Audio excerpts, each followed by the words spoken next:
Today was the first day of those hearings, but perhaps take us back to why these hearings are being held specifically by IRBA.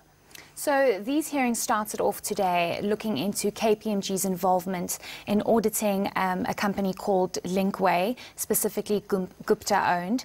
And this company, is involved in the wedding that happened in 2013. So there's a specific auditor that's no longer with KPMG, a former auditor, Giokos, who is being investigated about the sign-off on the specific company's financial statements.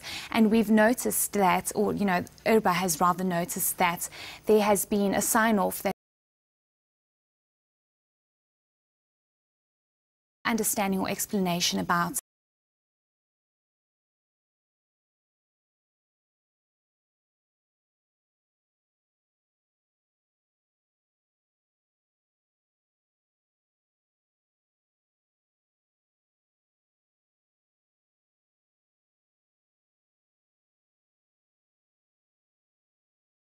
transactions that happened, about 30 million rand coming into this bank account and then moving to pay for a wedding that nobody understands why this was paid or where this money came from.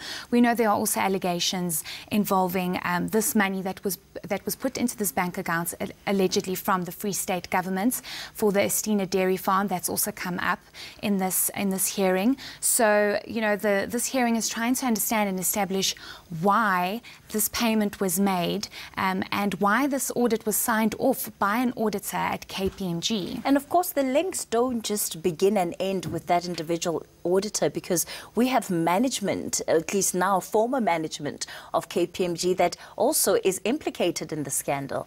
Definitely. So, KPMG has been in hot water for, since about 2015.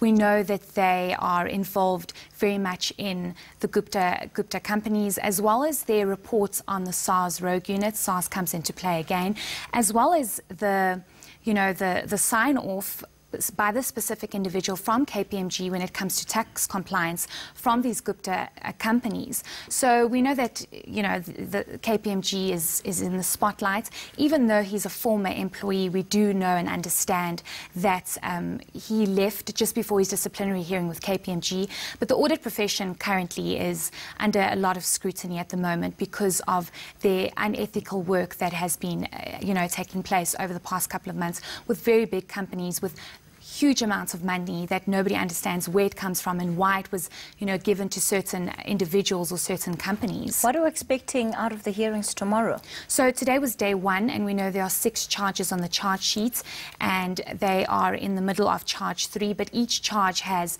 sub-components. We know that, they're accusing him of negligence on audit files, dishonesty, improper conduct, lack of skepticism, failing to comply to the Auditing Act. So tomorrow will be the second day, and we will have an investigator by IRBA speaking about why the audit done by this specific individual and by KPMG is unethical and, it fails to comply with the Audit Act. All right.